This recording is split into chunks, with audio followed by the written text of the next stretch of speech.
Hello students, we are starting with a new chapter, ratio. It is nothing but a tool or a technique for financial statement analysis. Financial statements को interpret, समझने को किस तरीके से समझा जाता है is nothing called but ratio. Ratios काफ़ी तरह की होती हैं, solvency ratios, activity ratios, profitability ratios. Solvency ratios हमें हेल्प करती है किसी कंपनी के सॉल्वेंट होने का पता करने का। क्या कंपनी लोन ले सकती है? अगर कंपनी लोन ले सकती है तो क्या वो टाइम से पैसे वापस कर सकती है? अगर 5 इयर्स के बाद पैसे वापस कर सकती है तो क्या मंथली बेसिस पर, क्वार्टरली बेसिस पर इंटरेस्ट पे कर सकती है? Is company solvent enough to pay its creditors on time?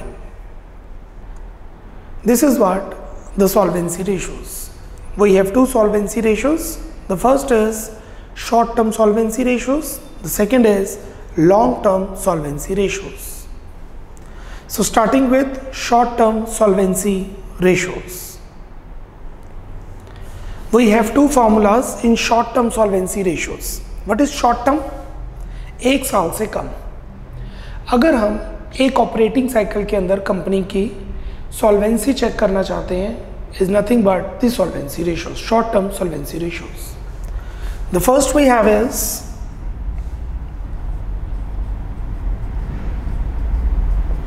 current ratio. Current ratio, what is ratio? Something divided by something. So current ratio is actually current assets upon current liabilities.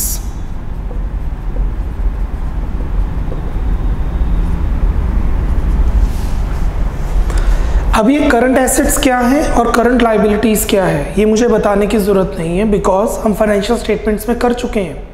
Balance sheet बनाते वक्त current assets के under क्या क्या चीज़ें आती हैं और current liabilities के अंडर क्या क्या चीज़ें रहती हैं। And the second we have is liquid ratio, और we say it quick ratio. The formula for quick ratio is quick assets upon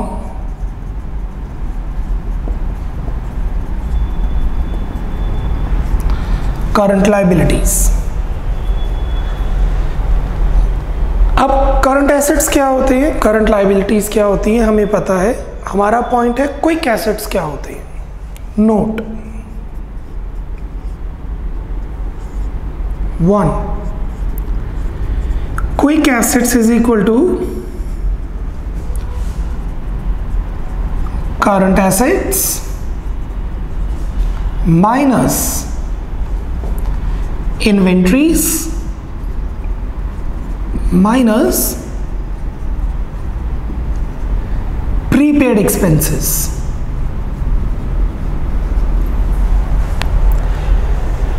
quick assets सभी करंट एसेट्स होते हैं, पर इसमें हम 2 एसेट्स नहीं लेते, एक इन्वेंट्रीज और एक prepaid expenses.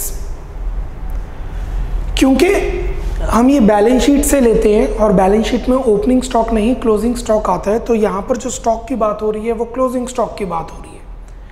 Closing raw stock in trade, closing work in progress, closing stock of raw materials etcetera. और प्रीपेड एक्सपेंसेस लाइक अगर हमने अगले साल के खर्चे इसी साल पे कर दिए। करंट एसेट्स वो एसेट्स होते हैं जो कैश में कन्वर्ट कर दिए जाते हैं। आई रिपीट, करंट एसेट्स वो एसेट्स होते हैं जो एक्सपेक्टेड होते हैं कि कैश में कन्वर्ट हो जाएंगे with in the operating cycle, जबकि करंट लाइबिलिटीज वो लाइबिलिटीज होती हैं जो एक्सपेक्टेड होती हैं कि ऑपरेटिंग साइकिल के अंदर अंदर हम उनको पे कर देंगे, और अगर ऑपरेटिंग साइकिल नहीं गिवन तो हम 12 मंथ्स कंसिडर करते हैं। क्विक एसेट्स सभी वो करंट एसेट्स हैं जो कैश में कन्वर्ट हो जाते हैं quickly. I repeat, quick assets are all those current assets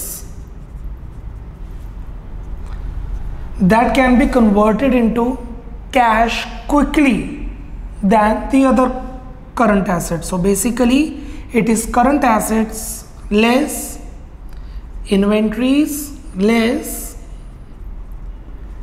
prepaid expenses. और जब हम इन्वेंट्रीज की बात कर रहे हैं तो वो इन्वेंट्रीज है closing. Note number 2, inventories refer to closing stocks and not opening।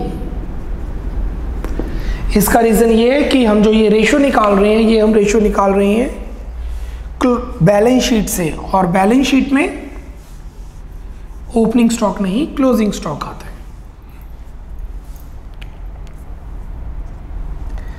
आपका जो आंसर आएगा उसका यूनिट रहेगा times, 4 times, 5 times, 6 times. The unit of short term solvency ratio is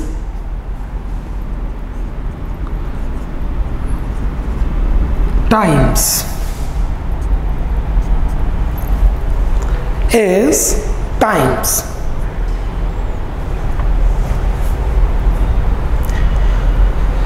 current assets में 6 तरह के एसेट्स रहते हैं, जैसे आपको पता है। We have current investments, we have cash and cash equivalents, we have inventories, we have trade receivables, we have other current assets, but inventories के अंदर loose tools, spares parts नहीं कंसिडर करने, क्योंकि उन्हें बेचा नहीं जाता। That is sure कि वो current assets है, undoubtedly वो बैलेंस शीट में current assets होंगे, but क्या वो कैश में कन्वर्ट हो सकते हैं? क्या वो कैश हम लाइबिलिटीज को पे करने के लिए यूज कर सकते हैं? The answer is no. Factories में हैमर्स को बेच के पैसा इकट्ठा करके, लैडर को बेच के पैसा इकट्ठा करके, फेविकोल जो अपने यूज के लिए रखी हुई है, नेल्स, मेखें, कील, उनको बेच के उससे पैसा इकट्ठा करके क्रेडिटर्स की पेमेंट नहीं की जा सकती, ना ही की जाती है। So we do not consider loose tools, spares parts, sorry, we do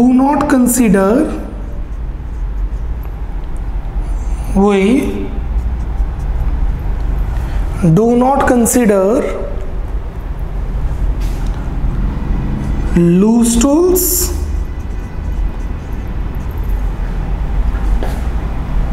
spares,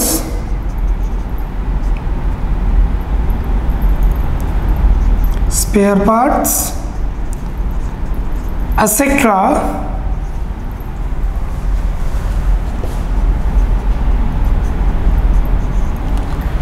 While considering, we do not consider loose tools, spare parts, etc. while considering current assets. और अगर हमने करंट एसेट्स पे कंसिडर नहीं किया तो वो quick assets में तो वैसे ही इन्वेंट्रीज कंसिडर नहीं होती है। 5th, हर कंपनी करंट एसेट्स और करंट रेशो और क्विक रेशो का एक पैरामीटर बना के रखती है कि ये आंसर होना चाहिए 2:1, not times, that is my mistake. The unit of short term solvency ratio is ratio, the times is of activity ratios, जो यूनिट रहेगी इसकी रेशो रहेगी, that is 3:1, 2:1, 5:1। Her company current ratio का एक पैरामीटर बना के रखती है कि भाई हमारी ये रेशो रहेगी 5:1, डिपेंडिंग, अगर मैन्युफैक्चरिंग कंसर्न है तो कैश की ज़्यादा रिक्वायरमेंट होती है, ट्रेडिंग कंसर्न है तो कम रहती है, प्रोफेशनल कंसर्न्स हैं, सर्विस सेक्टर कंसर्न्स हैं तो कैश की रिक्वायरमेंट और कम रहती है।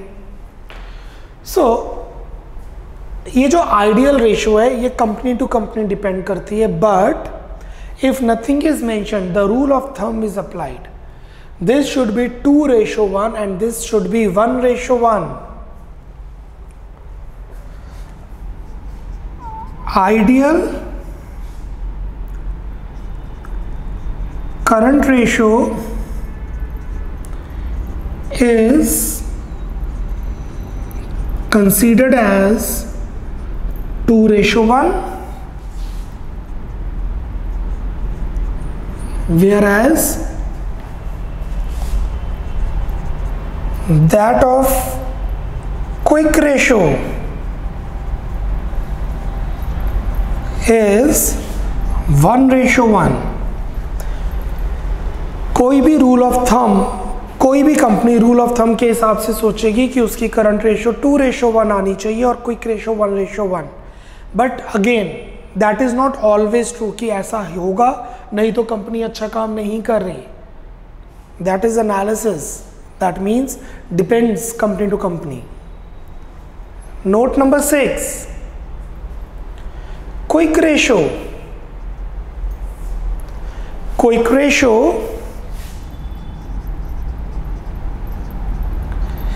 is also known as liquid ratio, क्योंकि ये लिक्विड एसेट्स को कंसीडर करती है। Liquid ratio means liquid assets, quick assets, and acid test ratio and asset test ratio. Why it is called asset test ratio?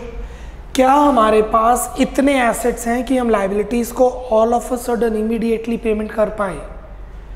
हमारे पास 1:1, कम से कम इतने quick assets होने चाहिए कि हम अपने करंट लाइबिलिटीज को इमीडिएट पेमेंट कर पाए। That means asset test ratio. Note number 6, working capital, और we say net working capital is current assets upon minus current liabilities.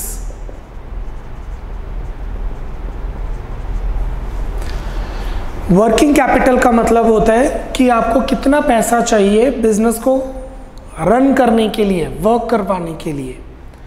This is current assets minus current liabilities, और यहाँ पे total current assets आएंगे। इस current assets में loose tools consider किए जाएंगे, spare parts consider किए जाएंगे, क्योंकि पैसे तो हमारे लगे ही हुए हैं। वर्किंग कैपिटल मतलब कितना कैश बिजनेस में लगा हुआ है। अगर आप किसी मॉल में जाते हैं और एक शॉप में जाते हैं, मॉल के किसी शॉप में जाते हैं, ब्रांड में जाते हैं, आप देखते हैं वहाँ पे कुछ 50 पीसेस या 50 pair of shoes show case में लगे हुए हैं, वो उनकी वर्किंग कैपिटल है।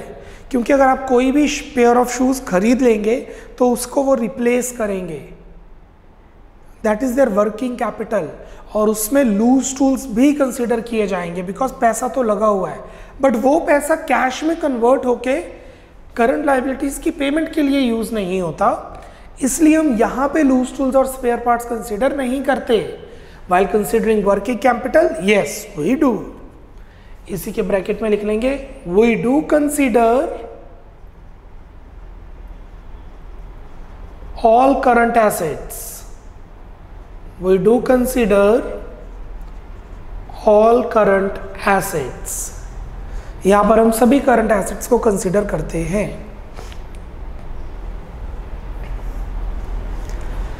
अभी तक जो मैंने करवाया है इसको अच्छी तरह रीड आउट कीजिए। I am giving you 1 minute. Short term solvency ratios के अंदर we have current ratio, quick ratio and we have 6 notes, और इस नोट्स के बेस पर ही हमारे क्वेश्चंस रहेंगे पहले 1 to 11। First 11 questions are based on these 2 ratios। Speed up. 1 minute, have a look on that.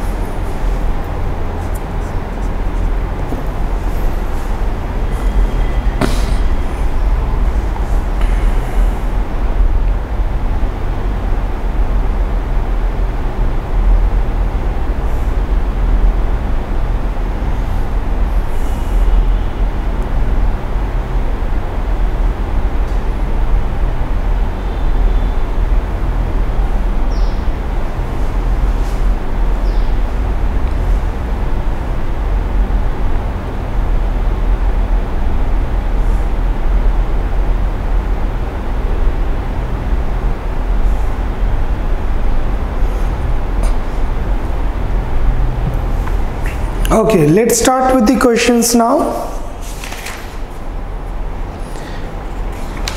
Question number 1. While computing current ratios, current assets does not include loose tools, spares and parts. Good, ये नहीं compute होता। Provision for bad debts नहीं consider होता, क्योंकि provision for bad debts तो current liabilities है। Provision for doubtful debts, bad debts is short-term current liabilities, short-term provisions. So we don't consider prepaid expenses. We do. So the right answer is D. Both A and B.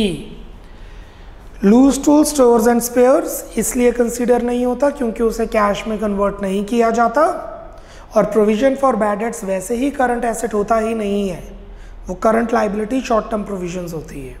Question number 2, which of the following will increase liquid ratio without affecting the current ratio? Current ratio पे फर्क नहीं पड़ रहा but quick ratio पे बढ़ रहा, और quick ratio बढ़ रही है।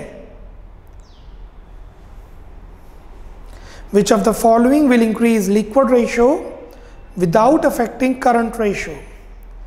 Sale of stock at loss, 10,000 का स्टॉक 5,000 में बेच दिया तो 5,000 का लॉस हो गया, रिजर्व्स एंड सरप्लस से माइनस 10,000 का स्टॉक। ए पार्ट, सेकंड का ए पार्ट नोट नहीं करेंगे, सिर्फ समझेंगे। 10,000 का स्टॉक अगर कंपनी 8,000 में सेल कर रही है तो इससे कैश आ जाएगा 8,000, स्टॉक कम हो जाएगा 2,000, और रिजर्व्स एंड सरप्लस कम हो जाएगा 2,000 से। 8,000 से कैश आया, 10,000 से स्टॉक गया, 2,000 से प्रॉफिट कम हो गया, रिजर्व्स एंड सरप्लस। इससे करंट रेशियो पे फर्क पड़ेगा क्योंकि कैश कम हो रहा है, बढ़ रहा है। कैश बढ़ रहा है तो करंट एसेट्स बढ़ रहे हैं, मतलब करंट रेशियो पे फर्क पड़ेगा। So A is wrong. What about B?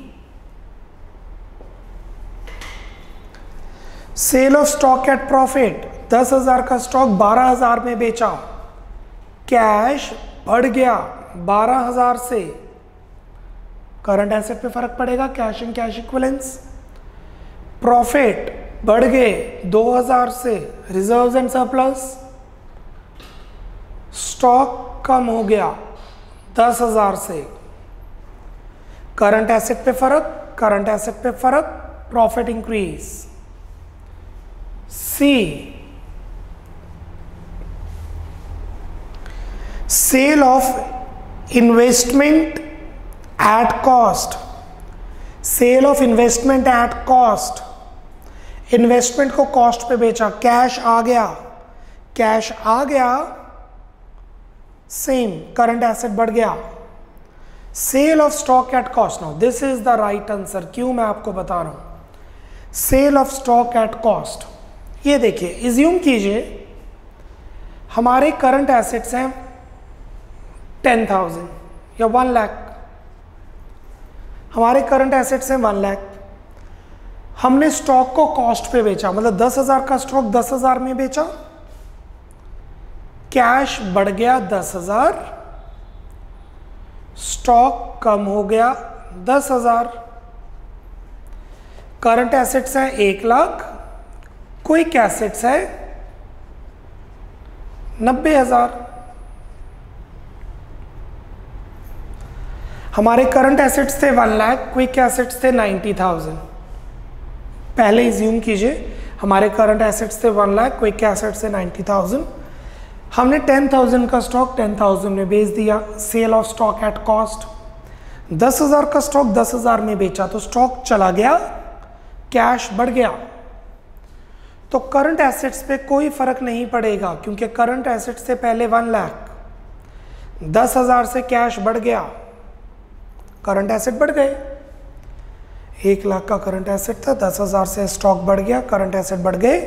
10,000 से स्टॉक कम हो गया, करंट एसेट कम हो गए, कैश बढ़ गया, स्टॉक कम हो गया। 1 lakh plus 10 minus 10 is 1 lakh only. Current ratio पे फर्क नहीं पड़ेगा। हमारे पास 1 लाख के करंट एसेट्स थे, 10,000 कैश आ गया, करंट एसेट बढ़ गया, 10,000 का स्टॉक चला गया, करंट एसेट कम हो गया, तो करंट एसेट टेक्निकली 1 लाख ही रह गया है। करंट रेशियो पे कोई फर्क नहीं पड़ेगा। But what about current quick assets? Quick assets थे 90,000, कैश बढ़ गया, स्टॉक तो आता ही नहीं क्विक एसेट्स में, तो करंट रेशियो चेंज हो जाएगी।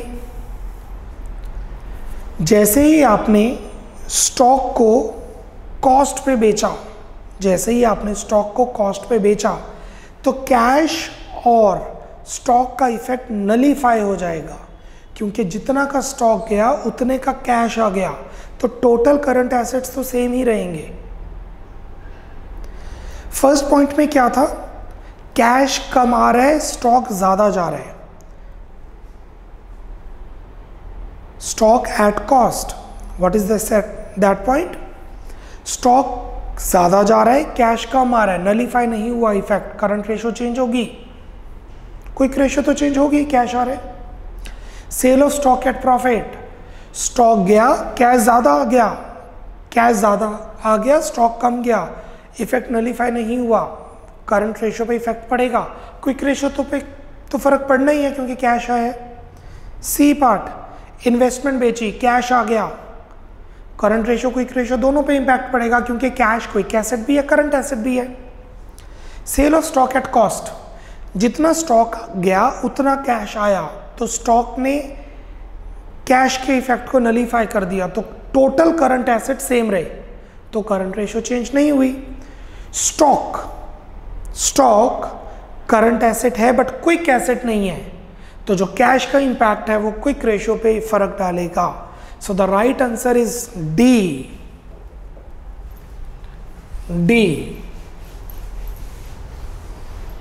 मैं रीजनिंग दे देता हूं। When stock is sold at cost, it will increase cash but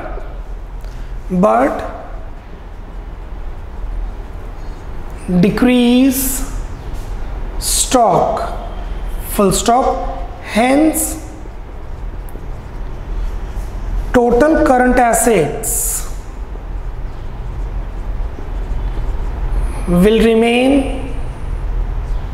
same, full stop. Thus no change in current ratio, full stop. But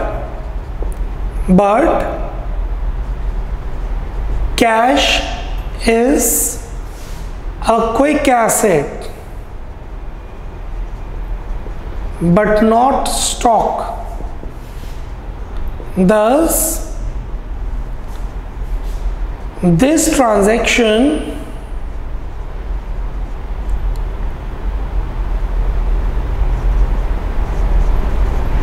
will affect quick ratio और liquid ratio और asset test ratio. जब आप stock को cost पे बेच रहे हैं तो स्टॉक कम होगा, कैश बढ़ेगा, इससे करंट एसेट्स टोटल सेम रहेंगे, तो करंट रेशियो तो चेंज नहीं होगी पर क्विक रेशियो जरूर चेंज होगी.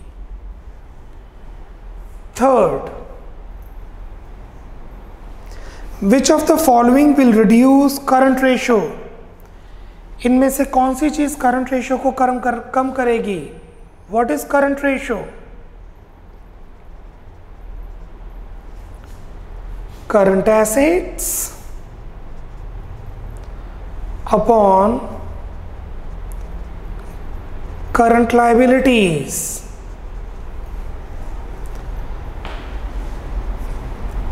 करंट रेशियो को हमने रिड्यूस करना है थर्ड क्वेश्चन में. रिड्यूस तो रिड्यूस कब होगा? जब या तो करंट एसेट कम हो जाए या करंट लायबिलिटी बढ़ जाए. This is maths, numerator upon denominator. इस टोटल को हमने कम करना है. हमारी करंट रेशियो है 3:1. हमारी करंट रेशियो है 3:1. हम चाहते हैं हमारी करंट रेशियो हो 1:1. अब क्योंकि करंट रेशियो को कम करना है तो या तो हमें करंट एसेट्स को कम करना होगा या करंट लायबिलिटीज को बढ़ाना पड़ेगा.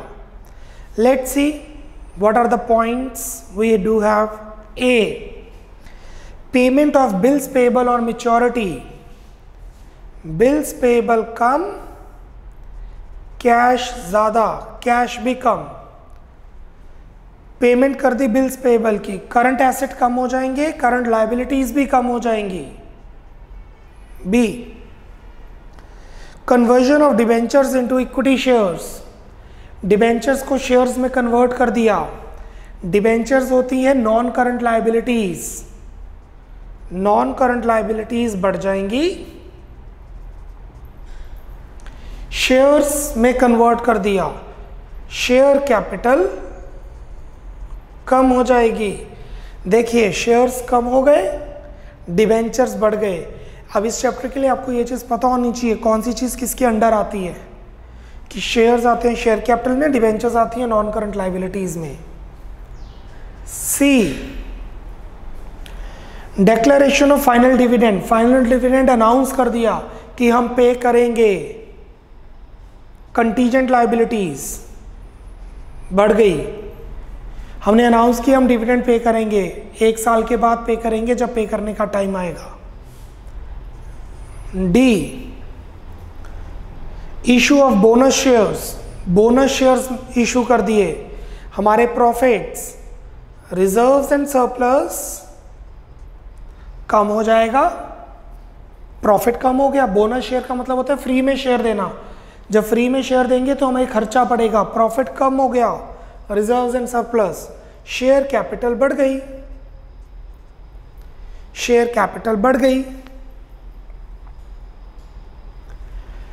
सो डिक्लेरेशन ऑफ फाइनल डिविडेंड हमारी कंटीजेंट लायबिलिटी बढ़ाता है और समटाइम्स हम इसको करंट लायबिलिटीज में भी कंसीडर कर सकते हैं कि हम डिविडेंड पे करेंगे. हमने बुक्स के अंदर जर्नल एंट्री पहले ही रिकॉर्ड कर दी. अगर एक सिर्फ अनाउंसमेंट हुई है कि हम डिविडेंड पे करेंगे तो कंटीजेंट लायबिलिटी बढ़ेगी. बट अगर एनुअल जर्नल मीटिंग में, एजीएम में ये अनाउंस कर दिया गया है तो हम उसको कंटीजेंट लायबिलिटी नहीं करंट लायबिलिटी मानते हैं, क्योंकि मीटिंग में अनाउंस हो गया, अब आपको अगले साल पे करना ही पड़ेगा 1 साल के अंदर अंदर. सो टू रिड्यूस करंट रेशो को कम करने के लिए या तो हमें करंट एसेट्स को कम करना पड़ेगा या करंट लायबिलिटीज को बढ़ाना पड़ेगा. और हमारी करंट लायबिलिटीज बढ़ रही हैं सी पार्ट से, बट इसमें यह अजम्पशन है कि डिविडेंड को प्रपोज नहीं किया गया, अनाउंस किया गया है. सो मैनेजमेंट ने फाइनेंसिंग डिसीजन लिया कि हमें डिविडेंड पे करने, तो उन्होंने डिविडेंड को प्रपोज किया हायर अथॉरिटी के सामने कि अब हमें अपने शेयर होल्डर्स को डिविडेंड देना बेनिफिशियल रहेगा। फिर एनुअल जनरल मीटिंग में इसके ऊपर डिस्कशन हुई और ये डिसाइड किया गया कि यस, हम डिविडेंड पे करेंगे, और उसको डिक्लेयर कर दिया गया, अनाउंस कर दिया गया। तो ये हमारी कंटीजेंट लायबिलिटी नहीं, हमारी करंट लायबिलिटी बन चुकी है और 1 साल के अंदर अंदर हमें डिविडेंड पे करना पड़ेगा। सो सी थर्ड का answer is to reduce current ratio, either current assets will decrease or current liabilities will increase. Full stop. Declaration of dividend, bracket में मैं लिख रहा हूं, ये इज्यूम कर रहे हैं एनुअल जनरल मीटिंग हो चुकी है, as considered in AGM. Declaration of dividend will increase the current liabilities of the company.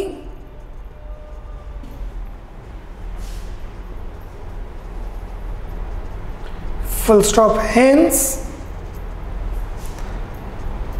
current ratio will reduce. हमने पढ़ा है फाइनेंशियल स्टेटमेंट्स में डिविडेंड को कंटीजेंट लायबिलिटी मानते हैं, वो डिविडेंड होता है प्रपोज्ड, ये है declared, they are two different things. Cool. Moving on, question number 4. Question number 4. Current ratio is 2.5.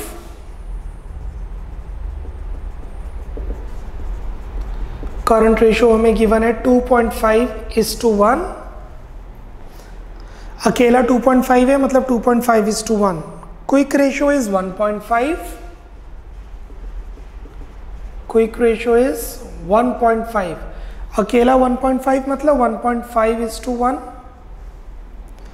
And working capital is 60,000. Only working capital means net working capital, only working capital means net working capital 60,000. और आपसे current liabilities पूछी गई हैं, current liabilities कितनी है? It's a 3 mark का question. Current ratio is 2.5:1, मतलब 1 रुपये की लाइबिलिटी के ऊपर 2.5 रुपये के एसेट्स हैं. क्विक रेशियो इज 1.5:1, मतलब 1 रुपये के ऊपर 1.5 रुपये की क्विक एसेट्स हैं, और हमारी वर्किंग कैपिटल है current assets minus current liability 60,000. Ratio के क्वेश्चन में this is more of maths less of accounts. I repeat, this is more of maths less of accounts. आप क्या करेंगे, जो चीज़ गिवन है उसको सॉल्व करेंगे, जो चीज़ पूछी है उसको नहीं. What they are asking, ignore. What they have given, what is given need to be considered. So current ratio is equal two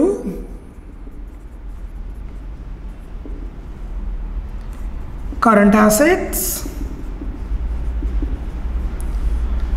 upon current liabilities. 2.5 is equal to CA upon CL. So 2.5 CL is equal to CA. This is equation number 1. 2.5 times the current liabilities are equal to current assets. Next we have quick ratio.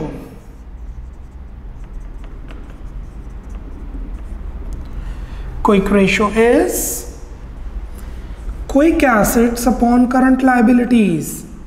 Needless say you are mature enough, a paper में QACL ऐसा नहीं लिखना होता. You need to write quick assets, current liabilities. 1.5 is equal to quick assets by current liabilities. That give us 1.5 current liabilities is quick assets. This is equation number 2. The first equation is 2.5 times current liabilities the current assets, and the second is 1.5 the current liabilities is quick assets. Then we have working capital. What is working capital? Current assets minus current liabilities. Working capital is 60,000. Current assets, use equation number 1. Working capital is 60,000. Current assets, using the first equation, 2.5 current liabilities minus current liabilities. So 60,000 is equal to 1.5 current liabilities. मतलब 60,000 divided by 1.5 is current liabilities. तो हमारी current liability solve करके आ रही है 40,000.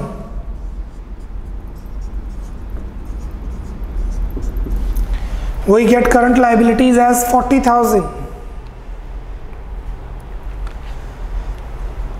उन्होंने पूछा है आपसे the value of current liabilities. B is correct. So the answer is B is correct. अगर एग्जाम में आपको 1 मार्कर क्वेश्चन ऐसा आ रहा है तो आपने कैलकुलेशन माइंड में नहीं करनी है. The calculation should not be in your mind. The calculation should be like this and then you are suppose to write the answer कि बच्चा हमारा 40,000 आंसर आ गया. ऐसे working note is a part of your answer. 30 seconds completed.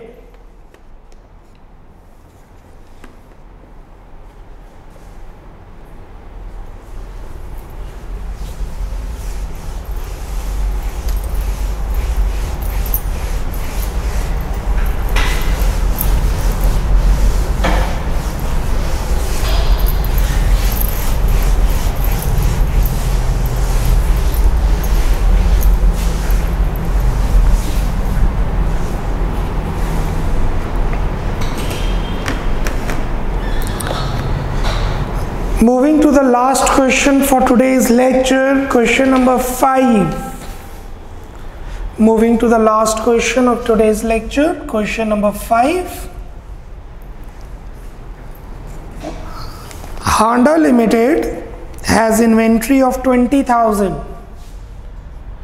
अकेली inventory लिखी है तो वो क्लोजिंग इन्वेंट्री होती है 20,000. Total liquid assets is 1 lakh. Liquid assets मतलब quick assets 1 lakh. Quick ratio is 2:1. Quick ratio is 2:1. You need to calculate current ratio. आपको current ratio compute करनी है.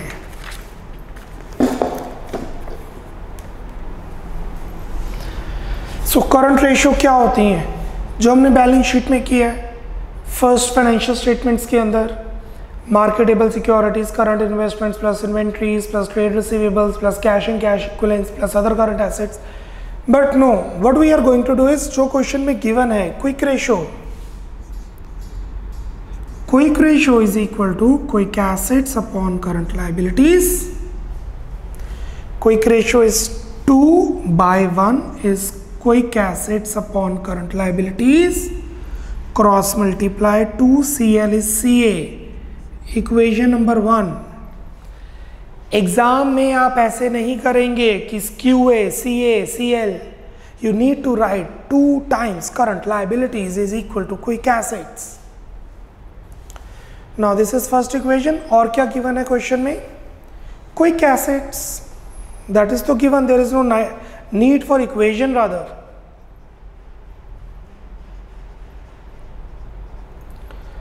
Current liabilities हमारे पास आ गई 50,000.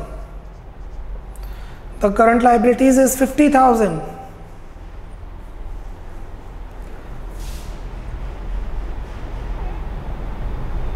What are quick assets? Quick assets are current assets minus stock minus prepaid expenses. Quick assets is 1 lakh, current liabilities is 50,000, quick ratio is 2:1. Quick assets are current assets. What are quick assets? Quick assets are all those current assets except stock and prepaid expenses. So quick assets is 1 lakh. 1 lakh is equal to current assets minus stock 20,000 minus prepaid expenses 0. Prepaid expenses, if nothing is given, 0. 1 lakh plus 20,000 is current assets. Current assets is 1,20,000. So current ratio is equal to current assets by current liabilities. 1,20,000 by 50,000. 12 by 5. 12 by 5 is the answer. But हम suggest करते हैं आप 12 by 5 मत लिखिए, आप लिखें 2.4:1, क्योंकि इससे कंपैरिजन करना बहुत इजी है, एनालिसिस करनी इजी है। एक कंपनी की रेशियो है 12 by 5 और दूसरी की कंपनी की है 13 by 7। कंपैरिजन करना थोड़ा टफ हो जाएगा, इसलिए हमेशा हम रखते हैं डिनोमिनेटर में 1। So the right answer is 12 by 5 which is 2.4:1। 1 रुपये के पीछे 2 रुपये 40 के एसेट्स हैं, मतलब अगर मैं अपने करंट एसेट्स बेचूं तो 2.4 रुपीज़ मिलेंगे, जिसमें से 1 रुपया लाइबिलिटीज़ को पे करने के लिए यूज़ हो जाएगा।